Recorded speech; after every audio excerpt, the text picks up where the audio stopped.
Hello friends, welcome to my channel the exploring जीन। बात करने वाले हैं टाटा हैरियर्स के कुछ प्रॉन्स एंड कॉन्स के बारे में। टाटा हैरियर लिए हुए लगभग मुझे 1 साल हो गया है और 1 साल में लगभग मैंने 10,000 किलोमीटर क्रॉस कर लिए हैं। हालांकि कम है बट फिर भी 10,000 किलोमीटर ही क्रॉस हुआ है। तो उस पर एक एक्सपीरियंस मेरा कैसा रहा, ओनरशिप एक्सपीरियंस कैसा रहा, उसकी मैंने एक पूरी लिस्ट बनाई है प्रोज एंड कॉन्स की। जो मतलब जो रेगुलर ड्राइव करते हैं उनको तो पता ही होगा, लेकिन अगर आप लेना चाह रहे हो या फिर अगर आपको जानकारी चाहिए तो it should be a good informational video for you. तो प्रोज से पहले स्टार्ट करूंगा। टोटल 14 प्रोज मैंने लिखे हैं और कॉन्स में भी लगभग 7 हैं ऐसे जो मुझे on the basis of driving या फिर जो एक्सपीरियंस हुआ है उसके बिहाफ में मुझे लगा है। तो प्रोज तो मोस्टली वही है जो आप सबको पहले पता होगा कि जो बिल्ड क्वालिटी है इसकी। तो इसकी बिल्ड क्वालिटी तो खैर कहने ही नहीं है, टाटा की है तो टाटा का लोगो तो सब मानते हैं और build quality is really amazing. उसकी वजह से आपको हाई स्पीड या हाईवे पे जो स्टेबिलिटी मिलती है वो कहीं ना कहीं डायरेक्टली प्रोपोर्शनल है। क्योंकि पहले मेरे पास सफारी डाइकोर हुआ करती थी and that was like ladder on frame. although it was a very heavy vehicle but it was not stable at all. like 100 kilometre से ऊपर जाएंगे तो आप पूरा झूलने लगेंगे, बट हैरियर में वो कोई प्रॉब्लम नहीं है। आप आराम से लॉन्ग ड्राइव कवर कर सकते हैं। स्टेबिलिटी होने के कारण आप ज़्यादा हिलते डुलते नहीं है, तो जिससे मतलब आपका वो बॉडी रोल नहीं होता है। और मतलब अगर आप सोचो कि आप 600-700 किलोमीटर पे चला रहे हो तो आपको वैसा कोई बॉडी पेन वाला नहीं होगा कि मैं बहुत थक गया हूँ, वैसा नहीं होगा। हाँ, मेंटली आप थोड़ा थक जाओगे चला वाला के, लेकिन आपकी बॉडी आपको नहीं बोलेगी हाँ I am very tired. Second point मैंने वही लिखा था, स्टेबिलिटी जो हो गया है। लॉन्ग ड्राइव पे कंफर्ट इसमें बहुत ज़्यादा है क्योंकि इसमें एक तो आपका लेग स्पेस बहुत ज़्यादा हो जाता है। आपके ड्राइविंग डायनेमिक्स बहुत अच्छे हैं और जिस हिसाब से सीट आपको होल्ड करके रखता है इट्स अ वेरी कंफर्टेबल। आप ड्राइवर हो, आप साइड में बैठो, आप पीछे बैठो, it's a very comfortable car. Long drive के लिए तो अगर आप कोई ऐसी गाड़ी ढूंढ रहे हो जो बहुत ही कंफर्टेबल हो 5 seater, go for it. This definitely will be a good choice. फिर अगर ESP की बात पे आते हैं या फिर डिफरेंट सेफ्टी फीचर्स में आते हैं तो इसमें डिफरेंट मोड्स है। जैसे आपका वेट मोड हो गया, रॉक मोड हो गया, सिटी मोड हो गया, इको मोड हो गया, स्पोर्ट्स मोड हो गया, और भी डिफरेंट तरह की चीज़ें हैं जो मुझे हाईवे पे चलाने में पता चली, जो मैं आगे बताऊंगा आपको। तो डिफरेंट मोड की वजह से वो पावर डिस्ट्रीब्यूशन और वो एक्सेलरेशन का इनपुट, ब्रेक का इनपुट, वो सब चीज़ों में वेरिएशन होता है। मतलब स्पोर्ट्स मोड है तो वो बिल्कुल सही आपको वो जो 170 bhp है वो आपको एक बार में ही मिल जाती है पूरी फुल इंजन की। तो आप एक्सीलेटर पंजा दबाओ और गाड़ी रॉकेट मतलब पूरा जूम करके एकदम भागना शुरू कर देती है। एको मोड में माइलेज निकालने के चक्कर में मतलब थोड़ा कम हो जाता है उसका वो ECU, शायद उसको उतनी पावर नहीं देता है। सिटी मोड इज मतलब मैं हाईवे पे भी सिटी मोड पे ड्राइव करता हूँ। स्पोर्ट्स मोड में तब लगाता हूँ जब किसी सिचुएशन में मतलब ओवरटेक करना है, मुझे जल्दी पावर चाहिए, या फिर थोड़ा मतलब ऐसे थोड़ा पंच के लिए if you want to enjoy your car, तो आप किसी खुले रास्ते पे हो, आप थोड़ा स्पोर्ट्स मोड डाल के आप थोड़ा स्पीड भगाना चाहते हो तो उसके लिए बढ़िया है। वैसे सिटी मोड नॉर्मली मुझे बहुत पसंद आया, हाईवे पे भी, सिटी में भी, लो स्पीड्स पे भी, हाई स्पीड्स पे भी। अगर आप ग्रेजुअल रखना चाहते हो तो आप सिटी मोड पे रख करके आराम से चला सकते हो। और फिर है एक मोड मैंने जो काफ़ी एक्सपीरियंस किया था, 2 मोड मैंने जो एक्सपीरियंस किए थे सेफ्टी फीचर्स वाले, जैसे रॉक मोड और sorry rough mode and wet mode.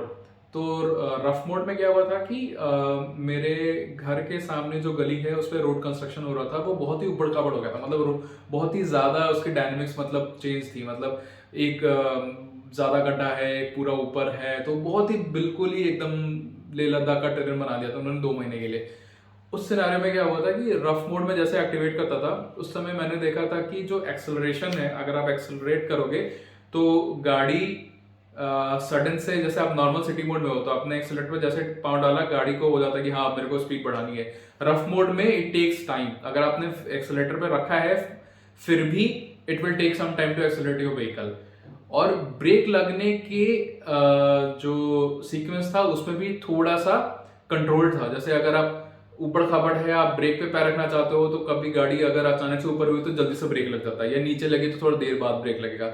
But rough mode में ये सब काफी कैलकुलेटेड था, गाड़ी को भी पता चल रहा था कि अभी ऊपर है तो ब्रेक पे अगर पैर है तो इसका मतलब ये नहीं कि वो ब्रेक लगाना चाहता है। तो it was very controlled, it was very decisive कि मुझे क्या करना है रफ मोड में। वेट मोड में क्या हुआ था कि मैं रिसेंटली एक ट्रिप पे गया था साउथ इंडिया पे, जहाँ पे बहुत ज़्यादा बारिश हुई थी, और वो जैसे वो साइक्लोन में जैसे बारिश होती है ना कि आपको कुछ नहीं दिखेगा आगे, मतलब आप वाइपर पूरे फुल स्पीड पे चल रहे हैं बट आपको आगे मतलब कुछ नहीं दिख रहा, आपको बहुत ही कॉन्शियसली देखना पड़ रहा है थोड़ा सा आगे निकल के कि भाई रोड कहाँ पे है, कहाँ पे एंड हो रही है और क्या है।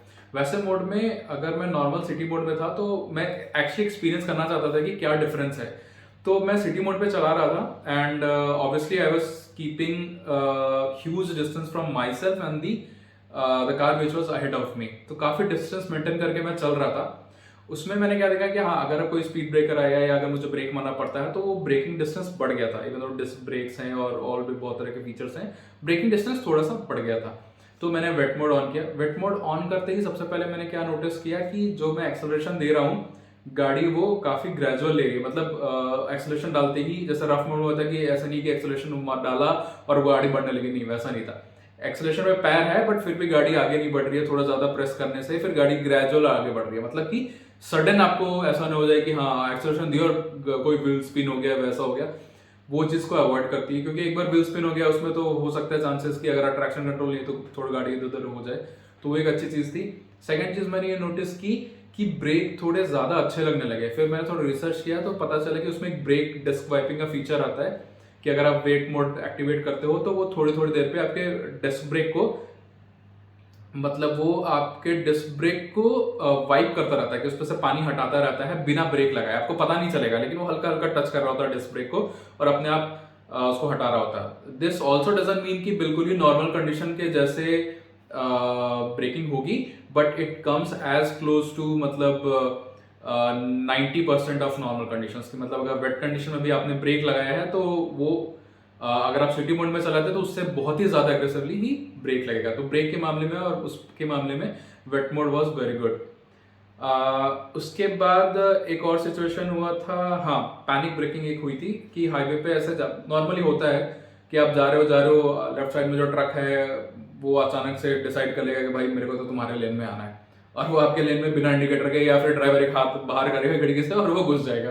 तो अगर आप स्पीड में आ रहे हो और वो अचानक से घुस गया तो ब्रेक मारने के अलावा आपके पास कोई चांस नहीं है, अगर आप सामने देख रहे हो उसमें अगर फोन वोन में अगर कहीं लगे होगा तो भैया ट्रक पे चढ़ा होगे। तो उस समय क्या हुआ कि जैसे ही मैं पहुंचा ट्रक के पास, ट्रक वाले ने ना इंडिकेटर दिया ना हाथ दिया, वो डायरेक्ट मेरे लेन में आ गया और मैंने फटाक से ब्रेक मारा। उस चीज में मैंने क्या नोटिस किया कि नॉर्मली क्या होता है कि हैरियर का ब्रेक थोड़ा लाइट है, मतलब क्लच हार्ड बनाया है लेकिन ब्रेक लाइट है, कि अगर आप जैसे ब्रेक अगर यहाँ पे फुल ब्रेक लगता है तो अगर आपका ब्रेक यहाँ है तो आप यहाँ से यहाँ ना बहुत लाइट है, उसके बाद ब्रेक बाइट होना शुरू होता है, तो यहाँ से यहाँ आपकी क्या कि आपके लॉन्ग ड्राइव पे आपके पैर को ज्यादा मशक्कत ना करना पड़े, तो वो थोड़ा लाइट फुटेड ब्रेक है जो आपको हाई स्पीड पे उतना कॉन्फिडेंस नहीं देता है। बट मैंने क्या नोटिस किया कि जब ऐसा सडन हुआ ना, ट्रक आया ना, तो मैंने फटाक से एक्सेलरेशन से हटा करके और जैसे ब्रेक पे डाला ना तो brake was already pre filled, मतलब वो ऑलरेडी बाइटिंग पॉइंट तक पहुंचा कि मैंने जैसे ही लगाया तुरंत ब्रेक लग गया। तो एकदम अगर मुझे गाड़ी रोकनी पड़ती बिल्कुल कि हाँ रोकनी है, तो रुकने वाला तो नहीं लग पाता क्योंकि I was in speed and truck suddenly है, but obviously the truck was moving, but वो बहुत ज्यादा जोर से ब्रेक लग गया उस समय। तो फिर मैंने देखा यार ये क्या फीचर है, तो फिर मैंने आकर के पढ़ा तो एक पैनिक ब्रेकिंग है कि उसमें ब्रेक और ईसीयू अपने आप जिस स्पीड से एक्सेलरेटर से पैर हटाते हो, पेडल से पैर हटाते हो, वो गाड़ी को समझ में आ जाता है कि आप पैनिक ब्रेकिंग करने वाले हो, तो वो ऑलरेडी ब्रेक प्रीफिल्ड करके रेडी रहता है। So that was very good. And मुझे लगता है ये मैंने ऑल्सो नोटिस किया जब मैं थोड़े हाई स्पीड पे था और उस समय मुझे नॉर्मल एक ब्रेकिंग लगाना था, तो उस समय भी ब्रेक बहुत फास्ट लगे थे। तो इट्स गुड कि मतलब अगर आपको वैसा हमेशा हार्ड रखने की जरूरत नहीं है क्योंकि वो टेक्स फोर्स, आप ज्यादा बार बार करके तो थकोगे, तो लाइट ब्रेक इज सही, बट जब जरूरत हो तो it's ready. It was a very good feature. तो जिसने भी, अगर पता नहीं उन्होंने लैंड रोवर से लिया किससे लिया ये technology, but it was really good to experience that. फिर थोड़ी तारीफ करूंगा नॉर्मल जो हिल डिसेंट और हिल होल्ड आता है, वो एक्चुअली तो आजकल सब सारी गाड़ियों में आता है, बट इन बड़ी गाड़ियों में एसयूवीज में खासकर की जो हिल होल्ड वाली फीचर है कि आप कहीं ऊपर हो और गाड़ी आपके पीछे ना जाए, वो बहुत इंपॉर्टेंट है। क्योंकि अगर आप कहीं पे भी हिल्स पे जा रहे हो, पहाड़ पे जा रहे हो, या कहीं पे भी रोड भी अगर ऐसे है और आप वहाँ आपको रुकना पड़ जाता है और पीछे गाड़ियाँ हैं, तो अगर if you are not a very good driver कि आपको पता है कि हाँ क्लच वाइट पॉइंट पे तक ला करके फिर मुझे एक्सीलेटर देना है बिना हैंड ब्रेक और ये सब इंगेज किए, तो it becomes a very tricky thing. और फिर आपको टेंशन होती है यार वो थोड़ा संभल के करना पड़ेगा वरना पीछे लग जाएगा, फालतू का झंझट होगा। तो उन्होंने क्या किया है हैरियर में, क्या है कि अगर आप हेल्ड पे हो, इंक्लिनेशन पे हो, and if the vehicle detects क्या हाँ आप हेल्ड पे हो, जो नॉर्मली आपको कोई भी ऐसा एंगल जिस पे आपको लगेगा कि हाँ ये हिल है, तो गाड़ी को भी लगेगा कि ये हिल है, तो इट विल डिटेक्ट। एंड क्या होता है कि आप जैसे ही क्लच लगाने जाते हो ब्रेक छोड़ के, तो it will give you 3 seconds of, मैं कैमरा छोड़ के इधर देख रहा हूँ उसके मॉडल पे, सॉरी कैमरा इधर है। तो क्या होता है कि वो 3 सेकंड का आपको गैप देता है, मतलब 3 सेकंड के लिए आपकी गाड़ी होल्ड पे रहेगी। ये मैं मैनुअल की बात कर रहा हूँ, ऑटो में तो ऑटो होल्ड आता है, मतलब ऑटोमेटिक में तो ऑटो होल्ड आता है, तो आप मतलब रख सकते हो उसको। मैनुअल में आपको ये 3 सेकंड का होल्ड करता है। 3 सेकंड इज सफिशिएंट, मतलब आप प्रो नहीं भी हो तब भी आप 3 सेकंड में आराम से क्लच मतलब दबा करके अब ब्रेक पेडल से अपना राइट फुट एक्सीलेटर तक ले दोगे, तो आपकी गाड़ी पीछे नहीं आती, which is a good thing. ये अच्छा था। हिल डिसेंट तो वही नॉर्मल है कि मतलब हिल डिसेंट आपने दबा दिया तो इंजन ब्रेकिंग करते करते आप नीचे आ सकते हो। मैंने भी कुछ मतलब जगह पे एक्सपीरियंस किया था ट्राई करने के लिए। एक वीडियो भी है मेरे पास, अगर आप चाहोगे तो मैं एक अलग वीडियो उसका जो है वो अपलोड कर दूंगा कि वो कैसे काम करता है। ऑल्दो इट्स वेरी सिंपल, एक बटन प्रेस करो और वो अपने आप एक्टिवेट हो जाता है, ठीक है। पावर इज़ वेरी सफिशिएंट क्योंकि आपका 350 न्यूटन मीटर का टॉर्क है, 170 bhp की पावर है, तो और engine is also like almost 2 litre 1956 CC है, बट वो 2 लीटर इंजन बोल के बेचते हैं। यही फिएट के पास है, यही MG हेक्टर के पास है, यही टाटा हैरियर ने भी लिया है, जीप कंपास के पास है, और ये फिएट मैन्युफैक्चर करता है 2 लीटर वाला डीजल इंजन, क्रायोटेक इंजन जो बोलते हैं, तो अपने अपने हिसाब से वो मॉडिफाई करते हैं। पावर इज़ वेरी सफिशिएंट, आपको कभी ऐसा लैग नहीं होगा इस रेंज में। अगर आप इस रेंज में, तो obviously you are not looking power of like कि हाँ मुझे फॉर्च्यूनर का पावर मिल जाए, वैसा नहीं है, but it's very sufficient, it's very kind of available when you need it, तो अच्छा है, ठीक है। फिर म्यूजिक सेटअप जो मेरी गाड़ी है वो XZ प्लस है मैनुअल में, मतलब जो टॉप एंड आता है मैनुअल का, उसमें 9 स्पीकर सेटअप है, JBLs के स्पीकर्स आते हैं, और music for me is more than sufficient. मतलब मेरा कोई ऐसा टेस्ट नहीं है कि हाँ ये गाड़ी का नहीं है तो मैं फिर उसमें नॉइज कैंसलेशन वाले शीट्स लगवाऊँ और फिर म्यूजिक का बेस बढ़ाऊँ, वैसा नहीं है। गाड़ी में जितना है मेरे लिए more than sufficient, and I am happy, my whole family is happy. मेरी वाइफ को भी बहुत पसंद है कि मतलब जो म्यूजिक सिस्टम है which is more than sufficient, तो वो एक अच्छी चीज़ है। स्टोरेज स्पेसेस काफ़ी हैं, मतलब जिसने भी ये डिज़ाइन किया हो, this is actually engineering right, कि आपका स्पेस तो आपको उतना ही है। अब उस स्पेस में आप क्या क्या चीज़ें कहाँ कहाँ पर डालते हो कि जो आपका जो पैसेंजर है, ड्राइवर है, पीछे के पैसेंजर है, वो मतलब उस चीज़ को यूटिलाइज कर पाए। जैसे मैंने अभी देखा था महिंद्रा स्कॉर्पियो एन में बॉटल रखने की चीज़, वो एक ही ऐसा उन्होंने बनाया कि 1 लीटर का ही बॉटल एक ही जगह फिट बैठेगा, उसके बाद आपका पतले वो जो गैप है और जो स्पेस है वो पतले हो गए। इसमें मैं एक वीडियो डालूंगा एक्चुअली कि इसमें एडिट करके डाल दूंगा कि कितना ज़्यादा स्पेस है वाटर रखने के प्रोस्पेक्ट से, आप अम्ब्रेला रख सकते हो, आप कुछ भी रख सकते हो, तो बहुत थॉटफुली वो बनाया गया है। इवन पीछे जो पैसेंजर्स रहते हैं उनके लिए भी, उनके गेट में भी वाटर के लिए तो है ही बढ़िया, प्लस उनका फ़ोन रखने का भी एक अलग से बनाया गया, तो जो भी इंजीनियरिंग है वो बहुत सही है। और पीछे वालों के लिए मैं एक बात और बता दूं कि पीछे का जो सीट है वो भी बहुत कंफर्टेबल है, बहुत ज़्यादा स्पेस है, मतलब 2 इंसान हो तो बिल्कुल राजा की तरह जाओगे, मतलब बहुत ज़्यादा स्पेस है। 3 लोग भी हैं तब भी आराम से जाओगे, मतलब उनका अगर मेरे जैसे हैं ज़्यादा मतलब हैवी नहीं है, तो मैं लगभग 80 kg का हूँ और थोड़ा मोटा हूँ, कैमरे में भले पतला दिख रहा हूँ बट है, तो मेरे जैसे 3 लोग तो आराम से चले जाएंगे, आराम से, ठीक है। और क्या है, माइलेज इज गुड। अगर आप हाईवे पे चलाते हो, सिटी में डीजल में मतलब मेरे को लगता है ये 13 दे देती है, अगर बहुत ही बम्पर टू बम्पर ट्रैफिक रहेगा तब जाके थोड़ा कम होगा, नहीं तो सिटी में मैंने चलाया है, डेली चलाना है ऑफिस के लिए, तो मैं देखता हूँ कि 14 तक इसका माइलेज चला जाता है, 13.8 14.3 ऐसा रहता है इसका माइलेज। हाईवे पे तो आप विश्वास नहीं करोगे, मैंने इसे 22 तक का निकाला हुआ है even in city mode, without eco mode apply किया हुआ है। मतलब आप कांस्टेंट स्पीड पे चलते, वही क्रूज कंट्रोल लगा करके कांस्टेंट स्पीड पे चलते रहो। मैं कम से कम 98 पे चल रहा था, ठीक है, 98 पे चल रहा था काफ़ी देर। मतलब मैंने देखा है कि ये 22 तक भी टच करता है। अभी रिसेंटली मैंने एक ट्रिप किया था, तो काफ़ी लंबा ट्रिप था, तो उस पर मेरे को इसने दिया था लगभग 18 का माइलेज, जहाँ पे आपको हिल्स थे, सिटी ट्रैफिक था, हाईवे था, और सो गाड़ी भी मतलब 120 130 ऐसे रहती थी, तो भी इसने 18 का दिया था, which is I am quite happy with. ठीक है, तो उस मामले में कोई प्रॉब्लम नहीं है। एक थोड़े थोड़े फीचर्स भी इन्होंने डाले हुए हैं, जैसे जो जो पता चलेगा जो लॉन्ग ड्राइव पे जा रहे हैं या फिर कंटिन्यूस से चला रहे हैं, उनको दिखेगा ये कि आपके इंस्ट्रूमेंट क्लस्टर में जो ड्राइवर के सामने जो होता है, उसमें 3 घंटे तक अगर आप अपनी गाड़ी लगातार चलाते हो तो उसमें एक पॉपअप आता है, फोटो बन के आता है, टेक अ ब्रेक, और एक कॉफी या चाय का एक कप का सिंबल होता है कि टेक अ ब्रेक, कि भैया 3 घंटे सब चला रहे हो, आप थोड़ा ब्रेक ले लो। तो ऑल्दो वो 2 सेकंड के लिए आता है, बट हाँ ड्राइवर को पता चल जाएगा क्योंकि वो अचानक से पॉपअप आता है। तो इट्स अ गुड थिंग कि आप चलाए जा रहे हो, आपको शायद वो उतना नहीं रहा है कि क्या मतलब ठीक है चले जा रहे हैं या टाइम का नहीं है, तो वो 3 घंटे बाद आता है, तो वो देख के शायद आपको मन हो जाता है कि हाँ चल ठीक है ब्रेक ले लेते हैं, विच इज़ ऑल्सो गुड कि थोड़ा बॉडी मूवमेंट हो जाएगी, थोड़ा रिलैक्स हो जाओगे, थोड़ा आप फिर से मतलब फिर पूरे अच्छे मतलब अपने माइंड बॉडी कोऑर्डिनेशन के साथ गाड़ी चलाओगे। नहीं तो हो जाता है कम से कम चलाते चलाते आपका माइंड ना थोड़ा सा स्लो हो जाता है कि हाँ ठीक है, आप किसी दूसरी दुनिया में भी पहुंच जाते हो। कभी बार जो लॉन्ग ड्राइव बहुत करते हैं उनको ही पता होगा कि मतलब वो चलाते चलाते फिर आज उनको अचानक से पता चलता है मैं चला रहा हूँ। तो ये सब मिला जुला के 14 पॉइंट हो गए थे प्रोस के।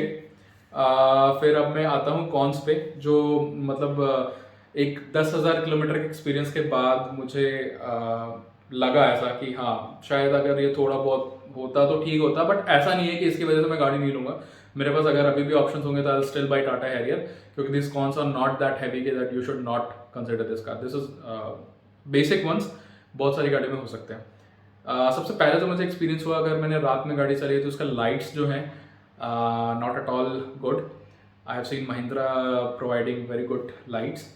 तो जो कंपनी फिटेड लाइट्स आती हैं, प्रोजेक्टर लो बीम आता है, और इवन हाई बीम भी। लो बीम तो बिल्कुल काम का नहीं है, हाई बीम थोड़ा बहुत चलो ठीक है, हेलोजन है, दिखता है। बट अब मैं अगले ट्रिप से पहले डेफिनेटली इसका लाइट चेंज कराने वाला हूँ, क्योंकि नाइट में आपको कॉन्फिडेंस नहीं रहेगा। अगर आप तो ऐसे हाईवे पे जा रहे हो जैसे NH44 है कि आपको कम से कम बीच में डिवाइडर है, या फिर कोई भी मतलब आप इस तरफ जाने वाले उस तरफ आने वाले, तो फिर भी ठीक है, काम चल जाएगा। अगर स्टेट हाईवे है या फिर कुछ ऐसा हाईवे है जिसमें डिवाइडर नहीं है, एक तरफ नहीं जा रहे एक में ही आ रहे हैं, तो उसमें थोड़ा आपको प्रॉब्लम करेगा, क्योंकि ये लाइट का है पंगा इसमें। ओके, क्लच थोड़ा हैवी है। अगर आप किसी Hyundai किया या मारुति से शिफ्ट हो रहे हो टाटा के इस पे, तो क्लच आपको थोड़ा हैवी लगेगा, but I don't think at all कि ये आपको ऐसा प्रॉब्लम देने वाला है, क्योंकि it's just a matter of habit. आप थोड़ा सा 1 महीना आप चला लोगे तो अब you will get use to it. तो क्लच थोड़ा सा हैवी है अगर आप उधर से आ रहे हो, but it's not at all इतना हैवी कि मतलब आपको लगेगा अरे भाई पूरा तो दर्द ही हो गया, तो वैसा नहीं है। स्टेयरिंग भी उस हिसाब से थोड़ा सा हैवी है, मतलब हाइड्रोलिक स्टेयरिंग है, इलेक्ट्रिक स्टेयरिंग नहीं है, इलेक्ट्रॉनिक नहीं है। तो आपको भी थोड़ा लॉन्ग ड्राइव पे मतलब ऐसा नहीं कि आप बिल्कुल थक जाओगे, क्योंकि मतलब कि पूरा ऐसे कर रहा है वैसे कर रहा है, उतना नहीं है। बट ठीक है, थोड़ा सा हैवी है, बट उतना भी नहीं है कि मतलब आप बिल्कुल ही उसकी वजह से आप बिल्कुल ही इसको हटा दोगे। तो और ये दोनों जो मतलब चीज़ें हैं ना, मतलब ठीक ही है, थोड़ा ज़्यादा ही कैलोरी बर्न करेंगे, तो उस एंगल से भी ठीक है। तो व्हील अलाइनमेंट की प्रॉब्लम इसकी ये है कि गाड़ी में टाटा हैरियर में मैंने देखा है, शायद सफारी में मैंने देखा, बहुत सारे लोगों ने बताया कि गाड़ी आप जितना भी अलाइनमेंट करा लो, कुछ दिन बाद से ही वो अपना थोड़ा थोड़ा लेफ्ट खींचना शुरू कर देती है, पता नहीं ऐसा क्या इशू है क्या है। तो हाँ मतलब है कि स्टेयरिंग छोड़ के तो कोई चलाता नहीं है, बट हाँ अगर आपको एक हाथ मतलब रखना पड़ेगा कि है, मतलब बहुत ज़्यादा नहीं खींचती है, बट हल्का सा है कि हाँ छोड़ोगे तो 10 मीटर के बाद वो हल्का सा लेफ्ट जाना शुरू हो जाएगा। तो not a big issue, but still an issue कि थोड़ा सा लेफ्ट खींचती है। और ये सब में ऑलमोस्ट सब में है। 12 वोल्ट का जो सॉकेट होता है ना, जो सिगरेट लाइटर वाला होता है, वो इसका सिर्फ सेंटर कंसोल में दिया हुआ है और कहीं नहीं है। तो आई वॉज एक्सपेक्टिंग कि आगे भी थोड़ा एक रहे या फिर पीछे भी रहे, ताकि अगर आप जैसे मैं डैश कैम लगाता हूँ तो उसका वायरिंग पूरा आगे डैश कैम से लेके बीच में फिर सेंटर कंसोल तक लाना पड़ा, वो अंदर जो सीट का होता है ना उसमें रहता है। अगर थोड़ा पीछे देते या फिर आगे देते तो मेरे लिए थोड़ा ज़्यादा आसान होता। और सिर्फ एक ही दिया है, तो अगर आपको थोड़ा मल्टीपल वैसे गैजेट्स हैं जो 12 वोल्ट का यूज़ करते हैं अगर, तो उसमें थोड़ा प्रॉब्लम होगा। नहीं तो वैसा कोई प्रॉब्लम नहीं है। आगे सीट में ड्राइवर के पास में, मतलब वही बीच में उन्होंने जो सेंटर कंसोल में बोल रहा हूँ, by that I mean armrest का जो सेंटर कंसोल है उसमें दिया हुआ है। आर्मरेस्ट जो होता है उसके अंदर में 12 वोल्ट का सॉकेट है। आगे वैसे इन्होंने वो यूएसबी के 2 सॉकेट्स दे रखे हैं 3.0 के शायद, आई थिंक, बट वो उतना ज़रूरत पड़ता नहीं है। बट हाँ, अगर आप चार्ज करना तो कर सकते हो। और पीछे जो पैसेंजर्स हैं उनके लिए सी टाइप के 2 दिए हुए हैं, तो it's not USB, it's C type. और एक चीज़ है जिसका मैंने शायद फोटो उठाया था तो वो डालूंगा, जो इसका इंस्ट्रूमेंट क्लस्टर है। अगर आप मैप लगाते हो ना एंड्रॉयड ऑटो या एप्पल ऑटो, मैंने एंड्रॉयड ऑटो यूज़ किया है, मेरे पास एंड्रॉयड फ़ोन है, तो वाईफाई तो है, वाईफाई से आप कनेक्ट करोगे उसको तो कनेक्ट हो जाएगा। जो मैप आता है Google map, it's not full screen, वो आपका अगर वो 8 इंच या 10 इंच का जो भी है उसके वो बीच में आता है, तो थोड़ा देखने में ऑड लगता है। It's not very soothing to eye कि वो पूरा स्क्रीन साइड में छोड़ के वो सिर्फ बीच में आ रहा है, तो वो भी है एक पार्ट। बट इतना भी छोटा नहीं है कि आप बिल्कुल ही उससे कुछ मेक आउट नहीं कर पाओगे। वो इट्स गुड, इट्स आदत की बात है। मेरे को एक्चुअली आदत है कि मोबाइल होल्डर मैं अपने राइट साइड में रखता हूँ, तो it's very easy for me. और फिर ये लेफ्ट वाला मैं छोड़ देता हूँ गाने वाने के लिए, और जो भी लोग हैं कि हाँ अपना ट्रिप एंजॉय करना, तो उसके हिसाब से जो चाहिए उनको वो कर लो। मैंने अपने लिए होल्डर एसी वेंट में लगा रखा है, राइट साइड में जो ड्राइवर के पास होता है, स्टीयरिंग के पास होता है, वहाँ पे मैंने लगा रखा है, उसमें अपना मैप में चला लेता हूँ। तो it's not a big deal for me. But हाँ, जिनको आदत है गाड़ी के वो सब कनेक्ट करके करने की, तो उनको थोड़ा सा मैप ये ऑड लग सकता है। बट अभी जो टाटा हैरियर और इसका नया वर्जन आ रहा है, तो उसमें शायद उन्होंने ये वाला चीज़ चेंज किया है, क्योंकि उनका इंस्ट्रूमेंट क्लस्टर शायद थोड़ा सा, और वो जो टच स्क्रीन है और जो स्क्रीन है वो थोड़ी सी बड़ी आ रही है, तो may be they would have taken this into account and ये क्या होगा। एक और चीज़ जो टाटा की हालांकि अभी सारे सर्विस सेंटर में हो रही है कि थोड़ा सा एक्सपीरियंस जो कस्टमर का है कि मैंने इतनी महंगी गाड़ी ली है, तो थोड़ा सा मुझे वो एक्स्ट्रा केयर मिले एज अ कस्टमर की अब गवर्नमेंट के पास तो नहीं जा रहे हो, आप प्राइवेट ऑर्गेनाइजेशन के पास जा रहे हो जिसने आपकी गाड़ी बेची है, तो you expect that level of private customer care treatment, right? तो वो थोड़ा कम है। इतनी सारी गाड़ियां बेच ही रहे हैं वो कि मतलब उस हिसाब से उनका जो सर्विस नेटवर्क है वो ग्रोथ नहीं कर पाया है, जिसकी वजह से थोड़े तो प्रॉब्लम्स है, क्योंकि भीड़ बहुत बढ़ गई है उनके सर्विस सेंटर्स पे। आप कभी भी जाओ, इट्स ऑलवेज क्राउडेड। तो थोड़ा सा वो एक्सपीरियंस मुझे पहले दूसरी बार थोड़ा सा लगा था क्या है, बट थर्ड सर्विस से मैं मेकअप ऑफ मतलब मेरा माइंड मेकअप करके गया था कि ऐसा ही होता है। So it's better to take, मतलब मैंने एक दिन की छुट्टी ले ली थी कि यार ठीक है आराम से चल मारो। सुबह गया 9 बजे, वहाँ पे जा करके गाड़ी दे दी। They take about like 1 hour to give you job card और ऑल। ये मैं हैदराबाद की बात कर रहा हूँ, एंड हैदराबाद में जितने भी सारे सर्विस सेंटर है सबका सिचुएशन ऐसा ही है।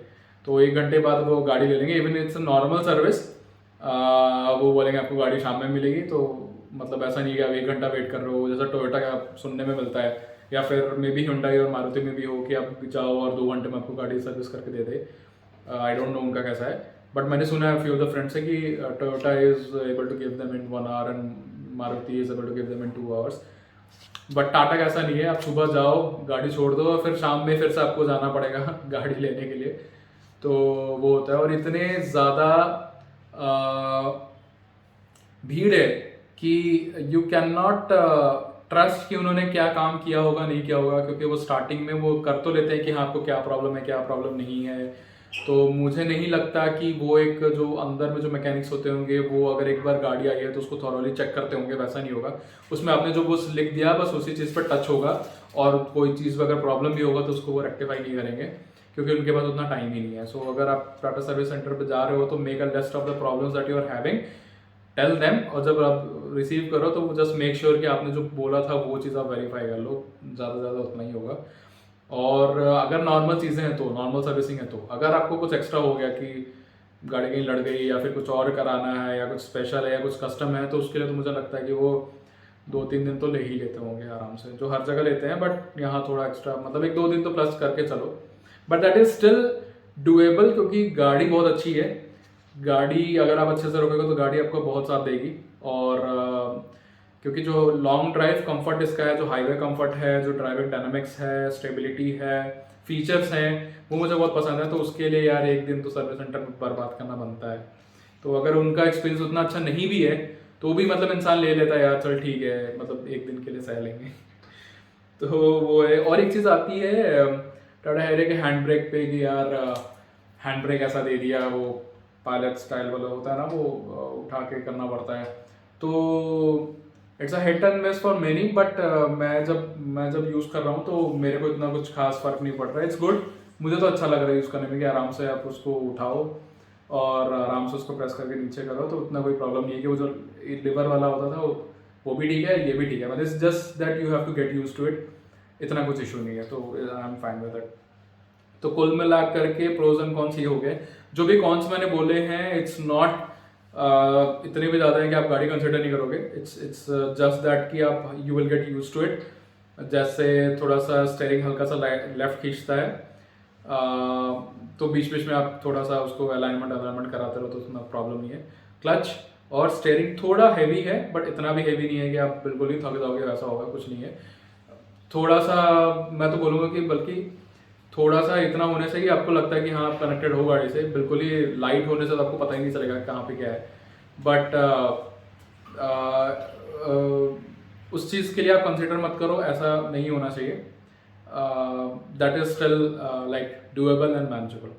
सिटी में थोड़ा सा ड्राइवर एफ का अगर बोलते हैं कि हाँ बड़ी गाड़ी है, ऐसा कुछ नहीं है, आप चलाने के ऊपर आएगा। If you are good driver, you are enthusiast, आपको ये भी छोटी गाड़ी लगेगी। लोग इससे भी बड़ी बड़ी गाड़ी लेके सिटी में घूमते हैं, तो वैसे कोई बड़ी बात नहीं है। हाँ अगर आपको प्रॉब्लम है सिटी के साइज़ की वजह से कि आपको नहीं मिलता है, आपको मुश्किल होती है, देन आपको दूसरा कंसिडर करना पड़ सकता है। But most of the scenario कि मतलब आपको लगेगा कि हाँ सिटी में लेके जाना चाहिए, नहीं ले जाके जाना चाहिए, तो वैसा कोई प्रॉब्लम आना नहीं चाहिए। मतलब अगर बहुत ही कंजस्टेड है तो ऑब्वियसली आप अवॉइड करोगे, but if it's normal city, mall जा रहे हैं, इधर जा रहे हैं, पतली सड़कों पे जा रहे हैं, अनलेस एंड अनटिल आपको बहुत ही छोटे जगह में यू टर्न नहीं लेना है, you will be good to go, वैसा कोई प्रॉब्लम नहीं।